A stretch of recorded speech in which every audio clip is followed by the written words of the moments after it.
Oi pessoal, tudo bom com vocês?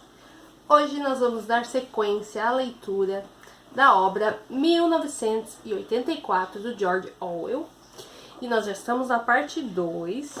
Ontem nós lemos a parte 4, o capítulo 4 e o capítulo 5. E hoje nós vamos ler 3 capítulos, 6, 7 e 8, ok?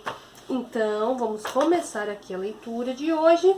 Eu já vou pedir o meu like, já vou pedir que você compartilhe muito com seus amigos. E se ainda não for inscrito no canal, que se inscreva e ative as notificações. Que assim você não perde nenhum vídeo, tá bom? Então, vamos começar a leitura, sem mais demora, vamos lá. Capítulo 6, olha lá, capítulo 6. Vamos lá. Finalmente aconteceu. Chegara a tão aguardada mensagem. Winston tinha a impressão de que esperara a vida inteira por aquilo. Estava atravessando o longo o corredor do ministério, quando, ao se aproximar do ponto onde Júlia colocara discretamente o bilhete em sua mão, percebeu que alguém com um porte mais avantajado que o seu caminhava às suas costas. A pessoa, fosse quem fosse, pigarreou, sinalizando que pretendia lhe falar. Winston estacou e virou-se. Era O'Brien. Enfim, estavam frente a frente, e parecia que seu único impulso era fugir dali. Sentiu o coração aos pulos. Não seria capaz de dizer uma só palavra.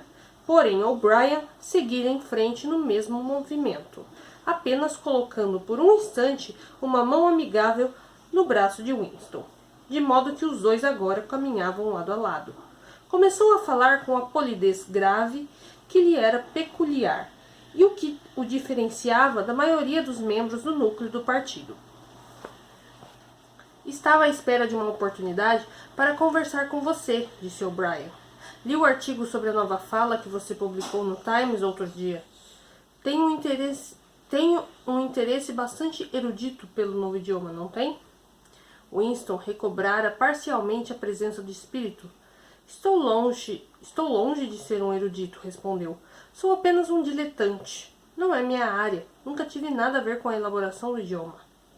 Mas o usa com muita elegância, disse O'Brien. E não sou o único que acha isso. Recentemente tive uma conversa com um amigo seu que sem dúvida é especialista no assunto. E agora me foge a memória o nome dele. O coração de Winston deu outro solavanco dolorido. Era inconcebível que aquilo fosse outra coisa senão uma referência a Sime. Mas Sime não estava apenas morto, como fora abolido. Era uma despessoa. Fazer qualquer referência que o identificasse era mortalmente perigoso. O comentário de O'Brien só podia ser uma senha, uma mensagem cifrada. Ao compartilhar um pequeno ato de pensamento-crime, transformara a ambos em cúmplices. Continuavam avançando pelo corredor, mas nisso O'Brien se deteve, com a singular e apaziguadora cordialidade que sempre conseguia conferir ao gesto, ajeitou os óculos no nariz e depois prosseguiu. O que eu realmente pretendia lhe dizer é que notei que no seu artigo você faz uso de 2 palavras que se tornaram obsoletas, se bem que faz pouquíssimo tempo que elas foram descartadas. Já viu a 10ª edição do Dicionário de Nova Fala? Não, disse Winston. Não sabia que já tinha saído. No departamento de documentação ainda estamos usando a 9ª edição. Acho que a 10ª só vai ser publicada daqui a alguns meses, mas uns poucos exemplares já foram distribuídos antecipadamente. E eu recebi um. Pensei que talvez você se interessasse em dar uma espiada. Claro que sim, disse Winston, percebendo de imediato aonde aquilo iria levar. Algumas das novas mudanças são extremamente engenhosas. A diminuição do número de verbos. Acho que esse é o aspecto que você considerará mais atraente. Bom, vejamos. Que tal se eu mandar um mensageiro com um dicionário para você? O problema é que sempre acabo me esquecendo dessas coisas. E se você desse um pulo no meu apartamento um dia desses? Espera um minuto. Vou lhe dar o endereço. Estavam em frente a uma teletela. Um tanto distraidamente, O'Brien apalpou 2 de seus bolsos e sacou uma caderneta de couro e um lápis tinta dourado, bem embaixo da teletela, depois de posicionar-se de forma a que todo aquele que estivesse observando a cena na outra ponta do sistema pudesse ler o que ele estava escrevendo. O'Brien rabiscou o endereço, arrancou a folha e entregou a Winston. Geralmente estou em casa à noite, disse. Caso não esteja, minha empregada lhe entregará o dicionário. E foi embora, deixando Winston com um pedaço de papel na mão. Apesar de que aquela vez não houvesse necessidade de ocultá-lo, Winston memorizou cuidadosamente o conteúdo e horas depois jogou-o no buraco da memória, junto com uma maçaroca de outros papéis. A conversa não durara mais do que alguns minutos. O episódio só podia ter um significado. Fora planejado com o intuito de informar a Winston o endereço de O'Brien. Isso fora necessário porque a única maneira de se descobrir onde determinada pessoa morava era perguntando diretamente a ela. Não havia nenhum tipo de lista de endereços. Se um dia quiser falar comigo, me encontrará nesse endereço. Fora o que O'Brien lhe dissera. E talvez houvesse até uma mensagem escondida no dicionário. De toda forma, uma coisa era certa. A conspiração com que Winston sonhara de fato existia, e ele acabara de se aproximar de seus limites externos. Winston sabia que cedo ou tarde atenderia à convocação de O'Brien, e talvez no dia seguinte, talvez depois de um longo interlúdio. Quanto a isso, não tinha certeza. O que estava acontecendo era apenas o desdobramento de um processo iniciado anos antes. O primeiro passo fora um pensamento secreto e involuntário. O segundo, a abertura do diário. Passara dos pensamentos às palavras. E agora passava das palavras às ações. O último passo seria alguma coisa que teria lugar no Ministério do Amor. Winston aceitara o fato. O fim estava contido no princípio, porém era assustador. Ou mais exatamente, era como uma prévia da morte. Como estar um pouco menos vivo, quando conversava com O'Brien, e as palavras começaram a fazer sentido para ele. Uma sucessão de arrepios percorrera-lhe o corpo. Tinha a sensação de estar pisando na terra úmida de um túmulo, e o fato de sempre ter sabido que o túmulo estava ali, à sua espera, não melhorava muito as coisas. Fim do capítulo 6. Esse capítulo foi bem curtinho, né? Por isso que hoje nós vamos ler 3. E agora vamos iniciar o capítulo 7. Ok? Winston acordara com lágrimas nos olhos. Júlia, sonolenta, rolou para perto dele, murmurando alguma coisa que talvez fosse... Qual é o problema? Sonhei, começou ele, e em seguida se calou. Era complexo demais para traduzir em palavras. Havia o sonho em si e havia uma lembrança associada ao sonho, que aflorara em sua mente alguns segundos depois de ele acordar. Sem abrir os olhos, Winston continuou deitado ainda, embebido pela atmosfera do sonho. Era um sonho vasto, luminoso, no qual sua vida inteira parecia estender-se diante dele como uma paisagem, depois da chuva, numa tarde de verão. Tudo o que acontecera no interior do peso do papel de vidro. Mas a superfície do vidro era a bobada celeste. E no interior da bobada celeste, tudo estava inundado de uma luz muito clara e suave, que permitia que se visse a distâncias intermináveis. O sonho também estava embutido num gesto com um braço feito por sua mãe. Na verdade, em certo sentido, o sonho era exatamente aquele gesto. E repetido 30 anos depois pela mulher judia que vira no noticiário tentando proteger o garotinho das balas, antes que os helicópteros os atingissem e destroçassem. Você sabe, disse ele, que até este momento eu achava que tinha assassinado minha mãe? Por que você assassinou sua mãe? Perguntou Júlia, meio adormecida. No sonho, ele se recordara da última vez que vira a mãe e instantes depois de acordar, o aglomerado de pequenos acontecimentos que envolvia a coisa toda voltara-lhe à lembrança. Era uma recordação que ele devia ter afastado deliberadamente da consciência ao longo de muitos anos. Não estava certo da data, mas ele não devia ter mais do que 10 anos, e talvez 12, quando aquilo se passara. Seu pai desaparecera algum tempo antes. Quanto tempo antes, era incapaz de se recordar. Lembrava-se melhor das circunstâncias penosas, tumultuadas da época, os pânicos periódicos envolvendo os ataques aéreos, a necessidade de abrigar-se nas estações de metrô, pilhas de escombros por toda parte, os decretos incompreensíveis afixados nas esquinas, as gangues juvenis, todos usando camisas da mesma cor, as filas intermináveis em frente às padarias, as rajadas intermitentes de metralhadora ao longe. Acima de tudo, o fato de nunca haver comida suficiente. Lembrava-se de passar longas tardes com outros meninos escarafunchando latas de lixo e montes de detrito, recolhendo talos de repolho, cascas de batata, às vezes até restos azedos de pão, dos quais eles cuidadosamente retiravam as cinzas, e lembrava-se também de esperar pela passagem dos caminhões, que viajavam por determinada estrada e que sabidamente transportavam ração para gado, e que ao passarem por um remendo mal feito da estrada, com o solavanco, às vezes deixavam cair alguns fragmentos de bolo de linhaça. Quando seu pai desaparecera, a mãe não demonstrara surpresa, nem dor violenta. De um momento para o outro, ficara diferente, só isso. Parecia ter perdido toda a vivacidade. Até Winston percebia claramente que ela estava à espera de alguma coisa que sabia que iria acontecer. Fazia tudo o que tinha que fazer. Cozinhava, lavava, remendava, arrumava a cama, varria o assoalho, tirava o pó do aparador.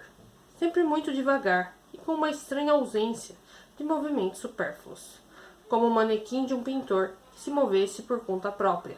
Seu grande corpo bem feito parecia recolher-se naturalmente à inação. Passava horas sem fim, sentada quase imóvel na cama, embalando a irmã menor de Winston, uma criança miudinha, doentia, muito silenciosa, de uns 2 ou 3 anos, cujo rosto a magreza tornara-se simiesco. Muito ocasionalmente, a mãe tomava Winston nos braços e o apertava contra o peito, e durante muito tempo, sempre sem dizer nada. Ele se dava conta, a despeito de sua pouca idade e de seu egoísmo, que sua atitude de alguma maneira se relacionava àquela coisa jamais mencionada que estava a ponto de acontecer. Lembrava-se do quarto onde viviam, um quarto escuro, cheirando a fechado, que uma cama coberta por uma colcha branca ocupava quase por inteiro. Atrás do guarda-fogo havia um fogareiro a gás, uma prateleira onde ficavam os mantimentos, e fora, no alpendre, havia uma pia marrom de argila, usada pelos ocupantes de vários quartos. Lembrava-se do corpo majestoso da mãe, inclinado sobre o fogareiro, enquanto ela mexia alguma coisa na panela. Acima de tudo, lembrava-se da fome incessante que sentia e dos confrontos sórdidos, ferozes, na hora das refeições. Perguntava agressivamente à mãe, uma e outra vez, porque não havia mais comida. Gritava, enfurecia-se com ela, lembrava-se até das modulações da própria voz, uma voz que prematuramente começava a mudar e que às vezes explodia de maneira peculiar, ou então recorria a um tom patético e choramingas para ver se ela lhe dava mais do que sua cota. A mãe não se incomodava em lhe dar mais do que sua cota. Para ela era evidente que ele, o menino, deveria receber a porção maior, e mesmo assim, quanto mais ela lhe dava, mais ele queria. A cada refeição ela insistia com ele que não fosse egoísta, que se lembrasse de que a irmãzinha estava doente e que também precisava comer, mas não adiantava. Ele chorava de raiva quando ela parava de pôr comida em seu prato, tentava arrancar a panela e a concha das mãos dela, roubava parte do que estava no prato da irmã. Sabia que fazia as duas passar fome, mas não conseguia agir de outra forma. Achava até que tinha o direito de fazer aquilo. A fome exasperante que sentia parecia justificar os seus atos. Entre uma refeição e outra, se a mãe não montasse guarda, surrupiava coisas do escasso estoque de alimentos da prateleira. Um dia distribuíram uma ração de chocolate. Havia semanas ou meses que não aparecia chocolate. Lembrava-se muito nitidamente daquele fragmento precioso de chocolate. Era uma barrinha de 2 onças. Naquele tempo ainda se falava em onça. Para os 3. Era óbvio que a barrinha deveria ser dividida em 3 partes iguais. De repente, como se estivesse ouvindo outra pessoa falar, Winston ouvia a própria voz exigindo aos berros que a mãe lhe desse a barra inteira. A mãe lhe disse que, para não ser guloso, seguiu-se a uma discussão longa e irada que não saía do lugar, com gritos, gemidos, lágrimas, advertências e barganhas. A irmãzinha, agarrada à mãe, com as duas mãos, exatamente como um filhote de macaco, olhava para ele por cima do ombro dela, com olhos enormes e tristes. E no fim a mãe separou 3/4 do chocolate e entregou a Winston, dando em seguida o resto à filha. A menininha agarrou o que lhe davam e ficou olhando para o chocolate sem expressão. Talvez por não saber o que fosse aquilo, e por um momento Winston a fitou. Depois, com um bote rápido e súbito, tomou o pedaço de chocolate da mão da irmã e correu para a porta. Winston, Winston! Gritara a mãe. Volte aqui, devolva o chocolate de sua irmã. Ele estacou, mas não retrocedeu. Os olhos ansiosos da mãe estavam fixos em seu rosto. Mesmo naquela hora ela pensava na coisa de qual não sabia qual era e que estava a ponto de acontecer. A irmã, consciente de que lhe tinham subtraído alguma coisa, começara a soltar um fiozinho de choro. A mãe envolveu a criança com o braço e pressionou seu rosto contra o peito. Alguma coisa naquele gesto fez Winston entender que a mãe estava morrendo. Virou-se e disparou escada abaixo. Em sua mão o chocolate começava a derreter. Foi a última vez que viu a mãe. E depois que devorou o chocolate, ficou um pouco envergonhado e perambulou pelas ruas durante várias horas, até que a fome o fez voltar para casa. E quando chegou, a mãe havia desaparecido. Era algo que, naquela época, estava se tornando normal. Não faltava nada no quarto, só a mãe e a irmã. Não haviam levado nenhuma roupa, nem mesmo o agasalho da mãe. Até agora, Winston não tinha certeza de que a mãe havia morrido. Era perfeitamente possível que apenas a houvessem mandado para um campo de trabalhos forçados, e quanto à irmã, talvez tivesse sido removida, como o próprio Winston, para uma das colônias para crianças sem lar. Centros de coleta, era como chamavam. Surgidas como resultado da guerra civil, ou então talvez tivesse sido mandada para o campo de trabalhos junto à mãe, ou simplesmente abandonada em algum lugar para morrer. O sonho ainda estava nítido em sua mente, sobretudo o gesto protetor com que a mãe envolvera a filha no braço, e que poderia conter todo o seu significado. A mente de Winston recuou até outro sonho de 2 meses antes, exatamente na mesma posição em que a mãe um dia se sentara sobre a cama, gasta com seu colcha branca, abraçando a filha, que se agarrava a ela. No sonho, a mãe aparecia sentada no interior do navio naufragado, muito abaixo do lugar onde ele estava, afundando cada vez mais, mas sempre erguendo os olhos para ele, através da água que ia ficando turva. Contou a Júlia a história do desaparecimento da mãe, sem abrir os olhos, e ela rolou na cama e se instalou numa posição mais confortável. Estou vendo que você era um verdadeiro diabinho naquela época, disse, engrolando um pouco as palavras. Todas as crianças são os diabinhos. Mas o importante da história, pela respiração, dava para perceber que Júlia ia adormecer outra vez. Ele teria gostado de continuar falando sobre a mãe, pelo que se lembrava dela. Não achava que tivesse sido uma mulher excepcional, muito menos inteligente. Contudo, possuía uma espécie de nobreza, uma espécie de pureza, pelo mero fato de seguir padrões muito particulares de comportamento. Seus sentimentos eram próprios dela e não podiam ser alterados por fatores externos. Jamais teria ocorrido a sua mãe que, por ser ineficaz, um ato pudesse perder o sentido. Quando você ama alguém, ama essa pessoa, e mesmo não tendo nada a oferecer, continua oferecendo seu amor. Como não havia mais chocolate, a mãe abraçara a filha com força. Não adiantava, não alterava coisa nenhuma, não fazia aparecer mais chocolate, não evitava a morte da criança, nem a dela mesma, mas para a mãe era natural fazer aquilo. A mulher do barco também cobrira o menininho com o seu braço, tão eficaz para defendê-lo das balas quanto uma folha de papel. E o que o partido fizera de terrível fora convencer as pessoas de que meros sentimentos não servem para nada, destituindo-as, ao mesmo tempo, de todo e qualquer poder sobre o mundo material. A partir do momento em que você caísse nas garras do partido, o que você sentia ou deixava de sentir, o que fazia ou deixava de fazer, não fazia nenhuma diferença. Dessa ou daquela forma, você sumia e nunca mais ninguém ouvia falar de você e nem de seus atos. Você era simplesmente retirado do curso da história. Para pessoas de até 2 gerações passadas, porém, isso não teria grande importância, pois ninguém pretendia mudar a história. Eram pessoas regidas por lealdades particulares, as quais não eram questionadas. O que importava eram as relações individuais e um gesto completamente desamparado, um avanço, uma lágrima, uma palavra dirigida a um moribundo podiam ter o seu próprio valor. Os proletas ocorreu-lhe de repente. Haviam permanecido nesse estado. Não eram leais nem a um partido, nem a um país, nem a uma ideia. Eram leais uns aos outros. E pela primeira vez na vida não desprezou os proletas e nem pensou neles apenas como uma força inerte que um dia despertaria para a vida para reformar o mundo.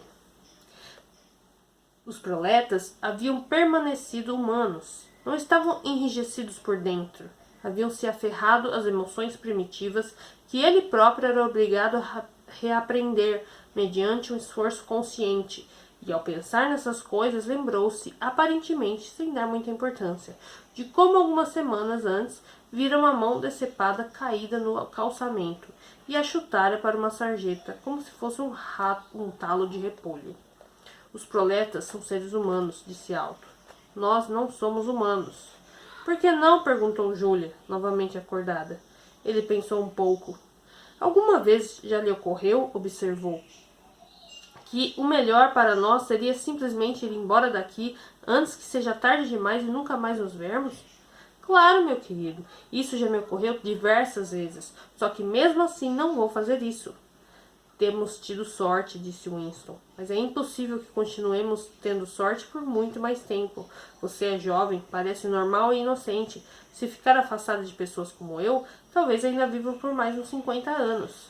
Não, já planejei tudo. Tudo o que você fizer, também vou fazer. E não precisa ficar tão desanimado. Sou muito bom em saber me manter viva. Podemos continuar juntos por mais 6 meses, 1 ano. Não há como saber. No fim, com toda certeza não estaremos juntos. Você se dá conta de como estaremos profundamente sozinhos no fim? Depois que nos agarrarem, não há nada, nada mesmo, que um de nós possa fazer pelo outro. Se eu confesso, eles fuzilam você. Se me recuso a confessar, fuzilam você do mesmo jeito. Nada que eu possa fazer ou deixar de dizer adiará sua morte por 5 minutos que seja. Nenhum de nós dois conseguirá saber se o outro está vivo ou morto. Nem isso. Ficaremos sem nenhum tipo de poder. O importante é só uma coisa, que a gente não traia um ao outro, embora nem isso faça a menor diferença. Se você se refere à confissão, disse Júlia, com certeza vamos confessar. Todo mundo sempre confessa? Não tem como evitar. Eles torturam você. Não me refiro à confissão. Confissão não é traição. O que você faz ou diz não importa. O importante são os sentimentos. Mas se eles conseguirem me obrigar a deixar de amar você, isso sim seria traição. Ela considerou o assunto. Não conseguem, disse afinal. É a única coisa que não conseguem fazer. Eles podem fazê-lo dizer qualquer coisa, mas não podem fazê-lo acreditar nisso.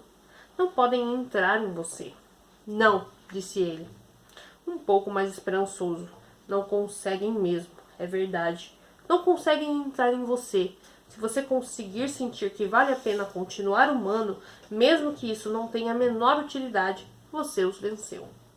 Winston pensou na teletela, com seu ouvido que nunca dorme. Podiam espionar sua vida noite e dia, mas se você não perdesse a cabeça, conseguiria ser mais esperto do que eles.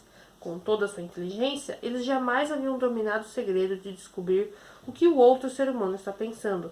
Talvez isso fosse menos verdadeiro a partir do momento em que você estivesse efetivamente nas mãos deles. Ninguém sabia o que se passava dentro do Ministério do Amor, mas era fácil adivinhar. Torturas, drogas, instrumentos delicados que registravam suas reações nervosas, desgaste progressivo em decorrência da falta de sono, da solidão, de interrogatórios incessantes. Os fatos, pelo menos, não podiam ser mantidos ocultos. Era possível desvendá-los por meio de investigações. extraí-los de você com o recurso da tortura. Mas e se seu objetivo não fosse permanecer vivo, e sim permanecer humano? Que diferença isso faria no fim? Eles não tinham como alterar seus sentimentos. Aliás, nem mesmo você conseguiria alterá-los, mesmo que quisesse. Podiam arrancar de você até o último detalhe de tudo o que você já tivesse feito, dito ou pensado. Mas aquilo que estava no fundo de seu coração, misterioso até você, isso permaneceria inexpugnável. Final do capítulo 7, tá? Vamos então dar início ao capítulo 8. Vamos lá. Tinham reunido coragem. Enfim, tinham reunido coragem. A sala em que se encontravam era comprida e suavemente iluminada. O som da teletela se reduzira a um murmúrio. A suntuosidade do carpete azul escuro dava a impressão de que a pessoa pisava num pedaço de veludo. O'Brien estava na outra extremidade do aposento, sentado a uma mesa sob uma luminária verde, entre duas pilhas enormes de documentos.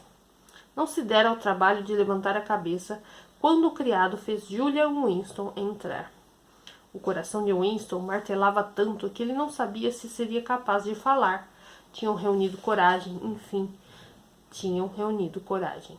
Era tudo o que conseguia pensar.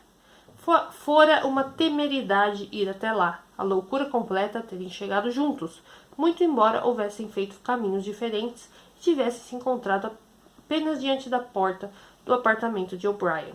Contudo, os simples atos de pôr os pés num lugar como aquele já demonstravam uma enorme ousadia. Somente em ocasiões muito raras a pessoa conhecia por dentro a resistência dos membros do núcleo do partido.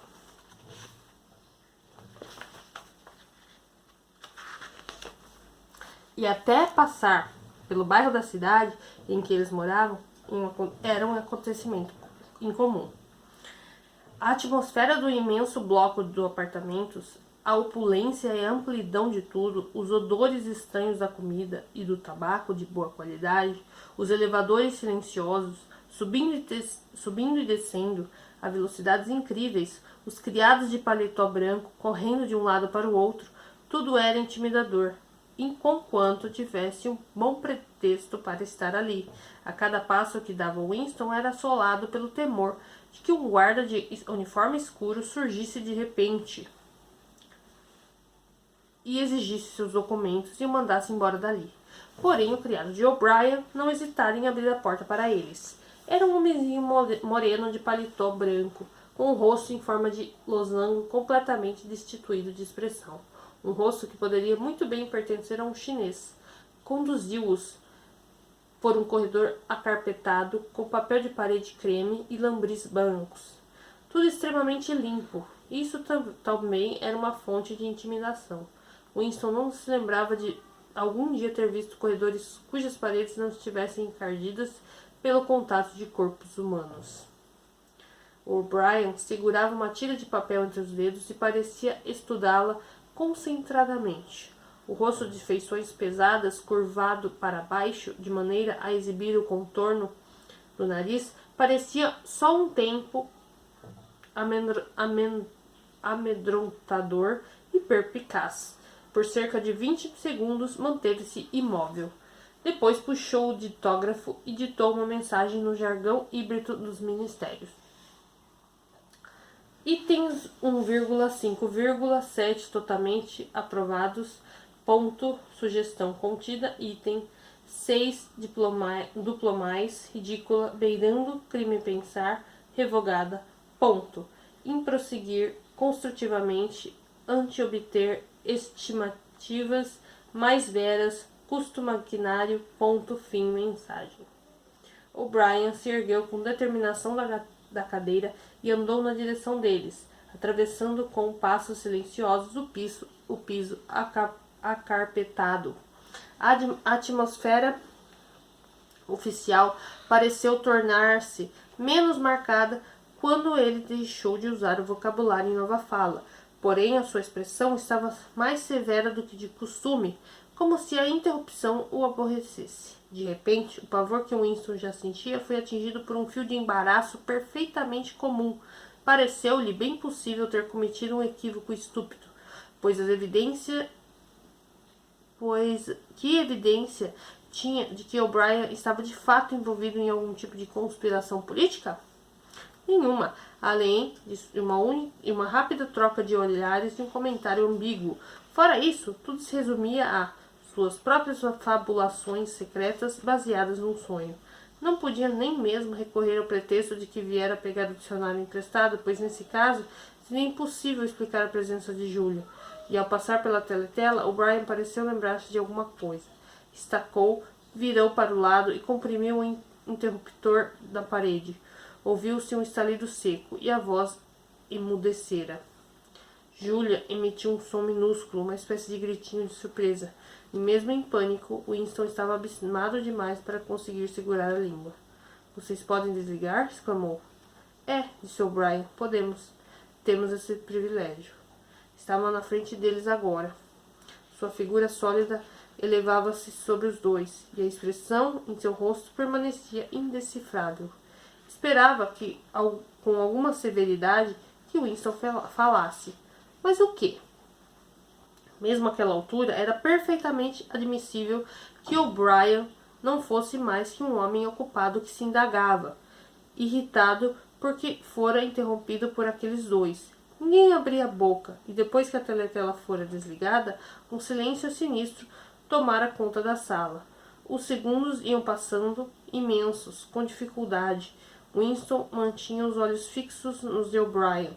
Então, de repente, a expressão carrancuda se desfez e deu lugar a algo que poderia ser o princípio de um sorriso. Com um gesto que lhe era característico, O'Brien ajeitou os óculos no nariz. Falo eu ou falam vocês? Disse. Eu falo, disse Winston prontamente. Essa coisa está mesmo desligada? Está tudo desligado. Estamos a sós. Viemos até aqui porque... Fez uma pausa, dando-se conta pela primeira vez de quão vagos eram seus motivos. Como não sabia efetivamente que tipo de ajuda O'Brien poderia lhe oferecer, não era de fácil dizer o que fora fazer ali. Prosseguiu, ciente de que o que estava dizendo parecia inconsistente e pretensioso. Acreditamos que existe algum tipo de conspiração, algum tipo de organização secreta, trabalhando contra o partido e que se o senhor está envolvido nela. Somos inimigos do partido, descremos nos princípios de Socin, somos criminosos do pensamento, também somos adúlteros. Estou contando isso porque queremos nos colocar em suas mãos. Se desejar que nos incriminemos de alguma outra forma, estamos à sua disposição. Parou e olhou por cima do ombro com a sensação de que a porta se abrira. E, de fato, o criado de semblante amarelo entrara sem bater. Winston percebeu que ele trazia uma bandeja com uma garrafa e taças. Martim é dos nossos, disse O'Brien impassível. Traga os drinks para cá, Martim. Deixe em cima da mesa redonda. Temos cadeiras suficientes? Então vamos nos sentar e conversar confortavelmente. Vá pegar uma cadeira para você, Martim. O negócio é sério. Pode deixar de ser criado pelos próximos 10 minutos. O homenzinho se sentou com bastante naturalidade, mas ainda assim seu ar era servil. Guarde um empregado que desfruta momentaneamente de um privilégio. Winston observava com o rabo de olho. Ocorreu-lhe que a vida do sujeito era representar um papel, e que ele devia achar perigoso abandonar, mesmo por alguns instantes, aquela personalidade fictícia. O'Brien pegou a garrafa pelo gargalo e encheu as taças com um líquido vermelho escuro. Aquilo despertou em Winston lembranças confusas de algo visto num passado longínquo, num muro ou num tabique. Uma garrafa enorme, composta de lâmpadas elétricas que pareciam movimentar-se para cima e para baixo, despejando o seu conteúdo num copo. Vista de cima, a coisa parecia quase preta. Na garrafa, porém, cintilava como um rubi. Tinha um aroma agridoce. E Winston viu Julia pegar sua taça e cheirá-la com franca curiosidade. Chama-se vinho, disse O'Brien, esboçando um sorriso. Tenho certeza de que já leram a respeito em algum livro. Infelizmente, não costuma chegar ao partido externo. Seu rosto tornou-se a adquirir um aspecto solene e ele ergueu sua taça. Creio que seria apropriado se começássemos com um brinde ao nosso líder, a Emanuel Goldstein. Winston pegou sua taça com certa avidez. Vinho era algo sobre o qual havia lido e com o qual sonhara. Como o peso de papéis de vidro ou as quadrinhas parcialmente rememoradas do Sr. Sherrington pertencia a um passado extinto, romântico, o tempo de antigamente, como gostava de denominá-lo em seus pensamentos secretos. Por algum motivo, sempre imaginara que vinho teria um sabor extremamente doce, como de geleia de amora, além de causar embriaguez imediata. Quando o tragou, porém, ficou profundamente decepcionado. A verdade era que, depois de anos bebendo gin, mal conseguia sentir o gosto daquilo na boca. Deixou a taça vazia em cima da mesa. Quer dizer que existe mesmo um homem chamado Goldstein? Indagou. Existe sim, e está bem vivo. Onde? Não sei. E a conspiração? A organização? É real? Não se trata apenas de uma invenção da polícia das ideias? É real também. Nós a chamamos de confraria. Vocês nunca saberão coisa alguma a seu respeito, além do fato de que ela existe e de que pertencem a ela. Volto já a esse ponto. O'Brien consultou o relógio de pulso. É imprudência manter a teletela desligada por mais de meia hora, até para um membro do núcleo do partido. Vocês não deviam ter vindo juntos e terão de sair separadamente. Você, camarada, curvou a cabeça para Júlia. Irá primeiro. Temos 20 minutos. Sei que compreenderão a necessidade de eu começar com algumas perguntas. Em termos gerais, o que estão dispostos a fazer? Tudo o que estiver ao nosso alcance, disse Winston. O'Brien se virara um pouco na cadeira de modo a ficar de frente para Winston. Praticamente ignorava Júlia, dando a impressão de considerar que Winston falava por ela, e por um instante as pálpebras desceram sobre os olhos. Começou a fazer as perguntas numa voz baixa, inexpressiva, como se aquilo fosse um procedimento rotineiro, uma espécie de catecismo, cujas respostas soubesse, na maioria, de antemão. Dispõe-se a comprometer a sua vida? Sim. Está preparado para cometer assassinatos? Sim. Concorda em cometer atos de sabotagem que podem causar a morte de centenas de inocentes? Sim. Trair seu país em benefício de potências estrangeiras? Sim. Enganar, falsificar, chantagear, corromper crianças, distribuir drogas que causam dependência, estimular a prostituição, disseminar doenças venéreas, fazer tudo o que possa causar a desmoralização e o enfraquecimento do poder do partido? Sim. E se, por exemplo, jogar ácido sulfúrico no rosto de uma criança for uma ação de que, alguma forma, atenda a nossos interesses, seria capaz de executá-la? Sim. Dispõe-se a perder a identidade e passar o resto da sua vida trabalhando como garçom ou estivador? Sim. Está preparado para cometer suicídio se e quando lhe for ordenado a fazer isso? Sim. Estão dispostos, vocês dois, a se separarem e nunca mais se verem? Não. Interveio Júlia. Winston teve a impressão de que um longo tempo transcorreu antes que ele respondesse, e por um momento pareceu-lhe inclusive ter perdido o poder da fala.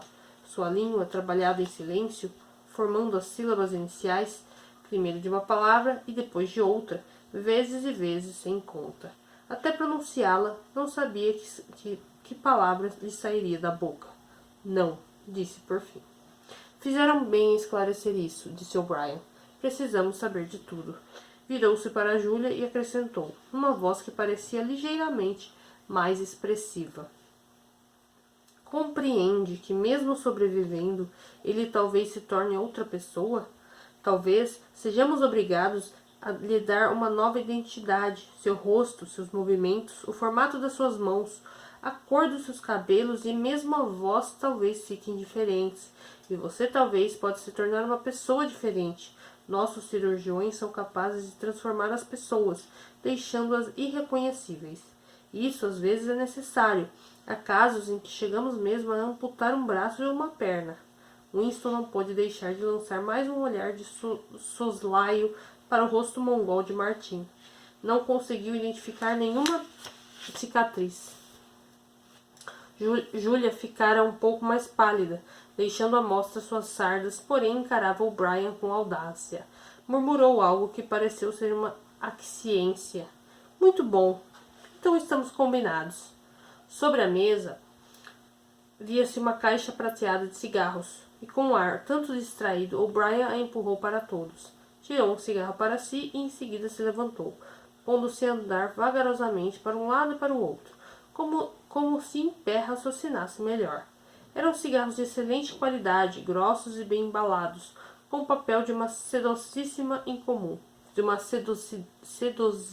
oh, meu Deus, sedosidade incomum, sedosidade incomum.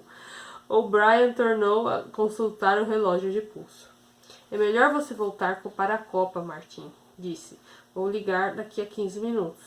Dê uma boa olhada no rosto desses camaradas antes de ir. Você os verá outra vez, e eu talvez não.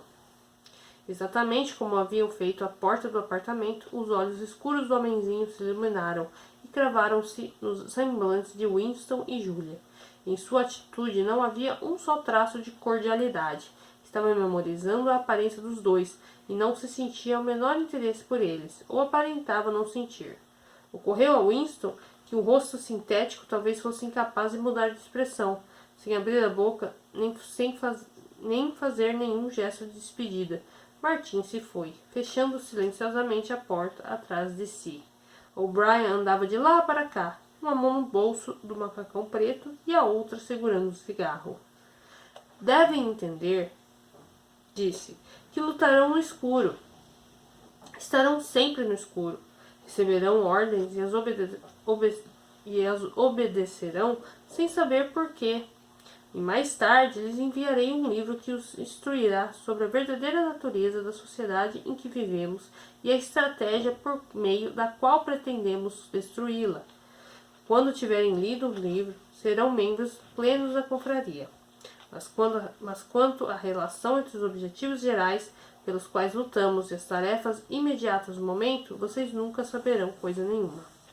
Garanto-lhes que a confraria existe, mas não posso dizer se seus membros chegam a uma centena ou a 10 milhões.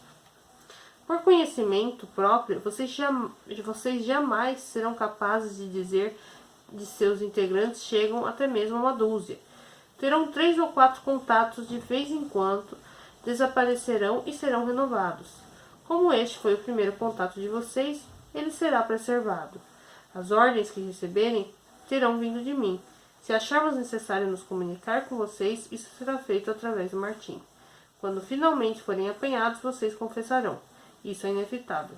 Porém, terão muito pouco o que confessar além das suas próprias ações. Não poderão trair mais do que um punhado de pessoas sem importância.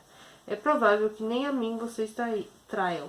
Talvez eu já esteja morto ou tenha me tornado outra pessoa, com outro rosto. O Brian continuava caminhando de lá para cá sobre o tapete macio. Mesmo com aquele corpo avantajado, seus movimentos tinham uma elegância notável. Isso se evidenciava até na maneira como enfiava a mão no bolso ou manipulava um cigarro.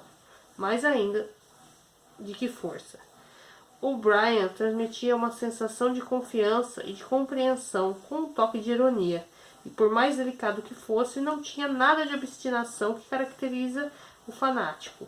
Quando falava em assassinato, suicídio, doenças venéreas, membros amputados e rostos modificados, fazia-o com um leve ar de galhofa. Isso é inevitável. E sua voz parecia dizer: isso é o que temos de fazer sem vacilar. Mas não é isso que faremos quando a vida voltar a valer a pena. Uma onda de admiração, quase de adoração, fluía de Winston para O'Brien. Winston se esquecera momentaneamente da figura obscura de Goldstein, diante dos ombros pujantes de O'Brien e daquele rosto de feições rudes, tão feio e todavia tão civilizado. Era impossível acreditar que ele pudesse ser derrotado. Não havia estratagema que ele não enfrentasse, nenhum risco que não pudesse prever. Até Julia parecia impressionada. Deixara seu cigarro apagar e escutava com atenção. O'Brien continuou. Já devem ter ouvido rumores sobre a existência da confraria. Sem dúvida, formaram uma sua própria imagem dela. Com toda probabilidade, imaginam um vasto submundo de conspiradores, reunindo-se secretamente em porões, rabiscando mensagens em muros, reconhecendo uns aos outros por meio de códigos ou movimentos especiais na mão. Nada disso existe. Os membros da confraria não têm como identificar uns aos outros, e um membro jamais conhece mais do que um reduzidíssimo número de outros membros. O próprio Goldstein, se caísse nas mãos da polícia das ideias, não teria como fornecer a lista completa dos membros do movimento, e nem disporia de informações que lhes permitissem completar a lista. Não existe tal lista. A confraria não pode ser liquidada porque não é uma organização no sentido usual do termo. Nada além da ideia de que é indestrutível a mantém ativa. Vocês jamais contarão com nenhum outro alento além dessa ideia. Não experimentarão camaradagem nem encorajamento. Quando por fim forem apanhados, não receberão nenhuma ajuda. Nunca ajudamos nossos membros, no máximo quando é absolutamente necessário que alguém seja silenciado, e às vezes conseguimos introduzir às escondidas uma navalha na cela do prisioneiro. Trabalharão por algum tempo, serão presos, confessarão e depois morrerão. São esses os únicos resultados que haverão de testemunhar. Não há a menor possibilidade de que ocorram mudanças perceptíveis em nossa geração. Nós somos os mortos. Nossa única vida genuína repousa no futuro. Participemos dela na condição de pó e fragmentos ósseos. Não há, porém, como saber quanto tempo decorrerá até o advento desse futuro. Talvez 1000 anos? No momento, nada é possível, exceto ampliar pouco a pouco a área da sanidade. Não temos como agir coletivamente, só podemos disseminar nosso conhecimento de indivíduo a indivíduo, geração após geração. Com a polícia das ideias, não há outra saída. Interrompeu-se e consultou pela terceira vez o relógio de pulso. Está quase na hora de você partir, camarada, disse para Júlia. Espere, a garrafa ainda está pela metade. O'Brien encheu as taças e ergueu pela sua base.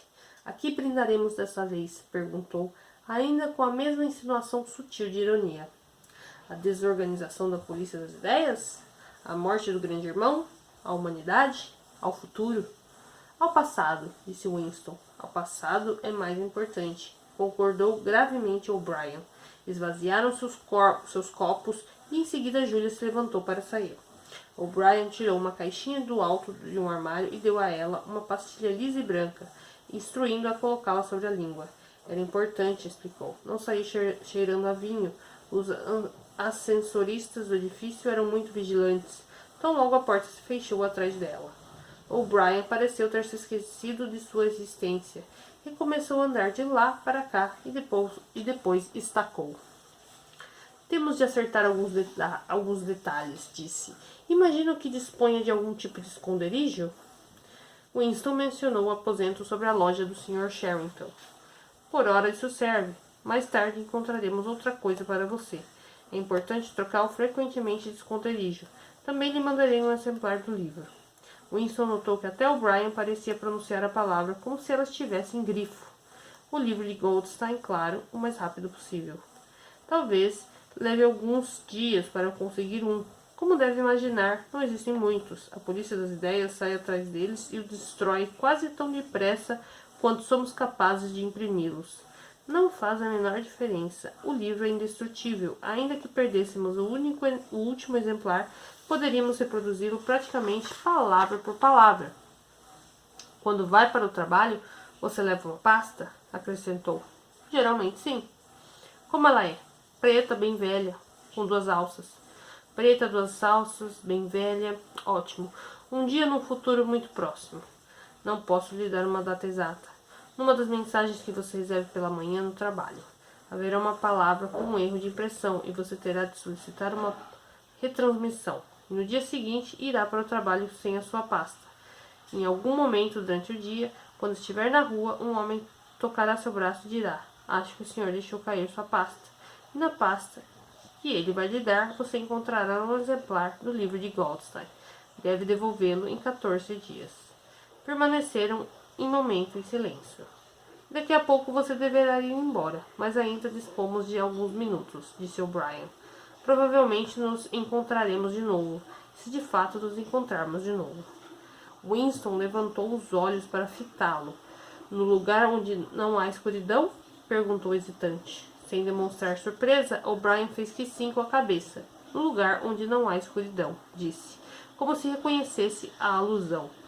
E nesse interim, há alguma coisa que gostaria de me dizer antes de partir? Alguma mensagem? Alguma pergunta?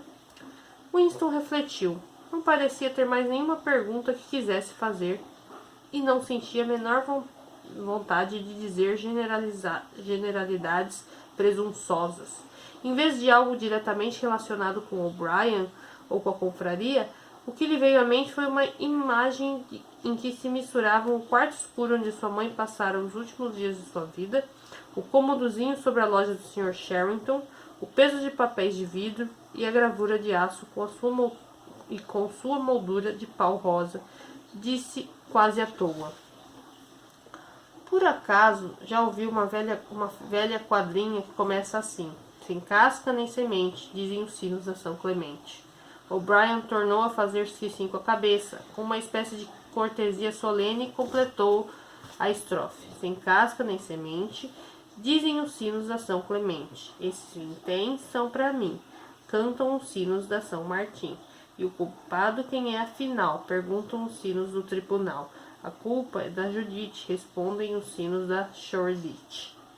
Você sabia o último verso? Exclamou Winston. É verdade, eu sabia o último verso. E agora, infelizmente, está na hora de você ir. Espere, é melhor pôr uma dessas pastilhas na boca. Quando Winston se levantou, O'Brien estendeu-lhe a mão. Com um aperto vigoroso, esmagou os ossos da palma de Winston. À porta, Winston olhou para trás, porém O'Brien aparentemente já estava prestes a tirá-lo da cabeça. Aguardava com a mão no interruptor que controlava a teletela. Atrás de O'Brien, Winston viu a escrivaninha com sua luminária verde, o ditógrafo e os cestos de arame abarrotados de documentos. Aquela ocorrência estava encerrada. Dentro de 30 segundos, pensou. E O'Brien retomaria o importante trabalho que, antes de ser interrompido, realizava em favor do partido. Concluímos então capítulo 8 aqui, pessoal. Fechamos aqui hoje. E amanhã a gente volta então com o capítulo 9 e capítulo 10. E aí a gente finaliza a parte 2. Então vocês estão percebendo aí, né? Que a parte 1 foi uma introdução aí com toda essa questão, né, do partido querendo dominar, querendo mandar em tudo, querendo, né, inclusive o trabalho do Winston aqui, do nosso herói aqui, né, é modificar as notícias, né, então assim, ele, meu, é muito bizarro, porque é aquela coisa totalitária mesmo, né, e ditadura mesmo, né, porque eles têm que mandar em tudo e tal, liberdade não existe, né, e assim, eles vivem sempre com muito medo de serem pegos, fazendo alguma coisa e tal, né, enfim, e agora nessa parte 2 a gente tá, né, aí teve lá né, na parte 1 ainda, o Winston, né, ficou meio assim, achando que aquela mulher, né, tal, tava seguindo ele e tal, enfim, realmente tava seguindo ele, mas porque ela queria, né, ter uma relação com ele, aí começaram essa relação agora na parte 2, e a gente percebe agora que o O'Brien realmente, ele tá ali infiltrado ali né, e é contra o partido, então agora eles vão se unir, né, e vamos ver o que vai acontecer. Então provavelmente amanhã, na leitura da parte do capítulo 9 e capítulo 10, a gente finalize aí esse ciclo, né? E aí a última parte, que é a parte 3, a gente vai descobrir de fato o que acontece com o Winston, com a Julia, com o O'Brien, enfim, o que acontece. Será que dá ruim pra ele? Será que não dá? Enfim, vamos ver então. E amanhã, pessoal, a gente volta então com a leitura, tá? E eu quero agradecer muitíssimo vocês estão me acompanhando aí. Deixa o meu like, se inscreve no canal se ainda não for inscrito e ativa as notificações, tá bom? Um beijo grande pra vocês, pessoal. Obrigado por acompanhar a leitura aí. Até amanhã, hein? Tchau, tchau!